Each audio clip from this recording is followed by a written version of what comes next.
Oke, yuk kita coba jujur-jujuran sejenak soal ibadah. Ini bukan tentang teknisnya ya, tapi lebih ke soal hatu. Sebetulnya ibadah buat kita itu apa sih? Apakah ini cuma sebuah kewajiban mingguan yang harus kita selesaikan? Atau sebuah perjumpaan yang benar-benar kita rindukan? Nah, mari kita coba gali ini lebih dalam. Coba jawab ini dalam hati ya, sejujur-jujurnya.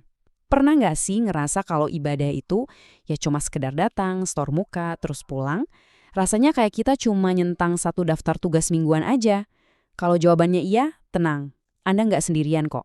Banyak dari kita juga pernah merasa seperti itu.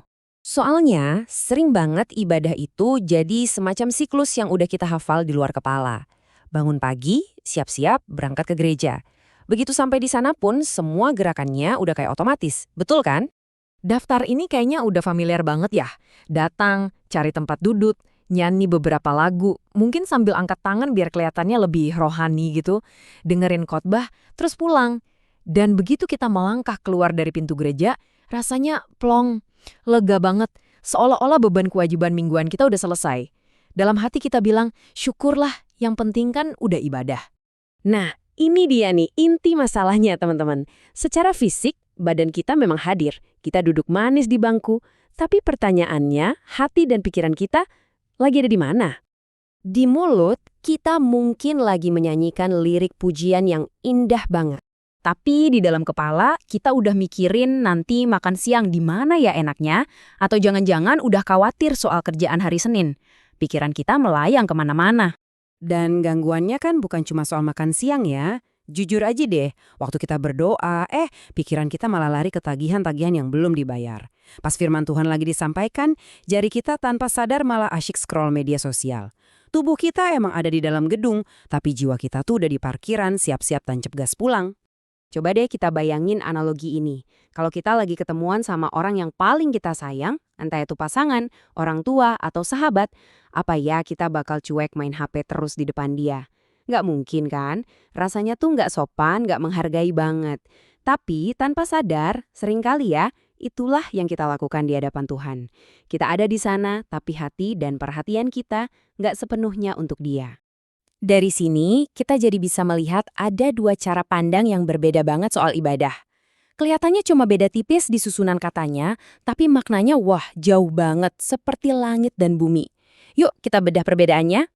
Di satu sisi, ada pola pikir yang penting ibadah. Nah, ini cuma soal rutinitas, soal kewajiban. Persis kayak ngisi absen aja, tujuannya cuma biar kelihatan hadir. Tapi di sisi lain, ada keyakinan bahwa ibadah itu penting. Ini bukan soal rutinitas, tapi soal relasi. Bukan kewajiban, tapi sebuah kebutuhan. Tujuannya bukan sekedar hadir, tapi untuk benar-benar berjumpa dan diubahkan. Kelihatan kan bedanya? Cuma dari susunan kata aja udah nunjukin perbedaan motivasi hati yang sangat dalam. Terus, gimana caranya kita tahu kita ada di posisi yang mana? Apa sih buktinya kalau ibadah kita itu memang sebuah perjumpaan yang tulus, bukan cuma sekedar rutinitas mingguan yang hampa? Gini cara ngukurnya, ibadah yang sejati itu adalah perjumpaan. Dan setiap perjumpaan sejati dengan Tuhan pasti ninggalin bekas. Gak mungkin gak ada ceritanya orang ketemu Tuhan secara intim lalu pulang dalam keadaan yang sama persis. Pasti ada sesuatu yang berubah. Entah itu hati yang tadinya keras jadi dilembutkan, pikiran yang tadinya buntu jadi dapat pencerahan, atau jiwa yang lelah jadi disegarkan kembali.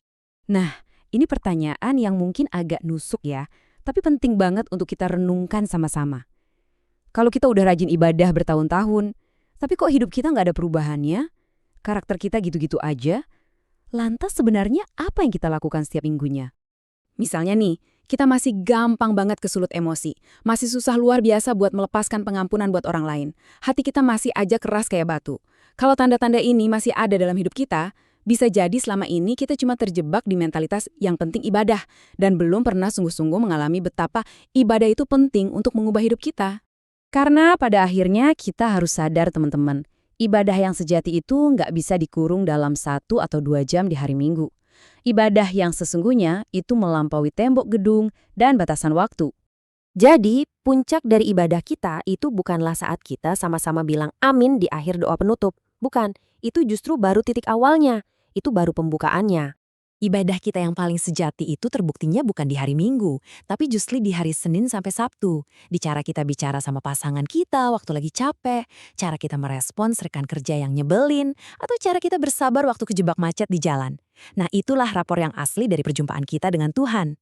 Jadi, pertanyaan untuk kita bawa pulang bukan lagi, apakah saya sudah ibadah hari ini? Pertanyaannya sekarang berubah menjadi, oke, ibadah hari Minggu sudah selesai. Sekarang, ibadah seperti apa yang akan aku jalani di sisa minggu ini? Jawaban dari pertanyaan itulah yang sesungguhnya paling penting.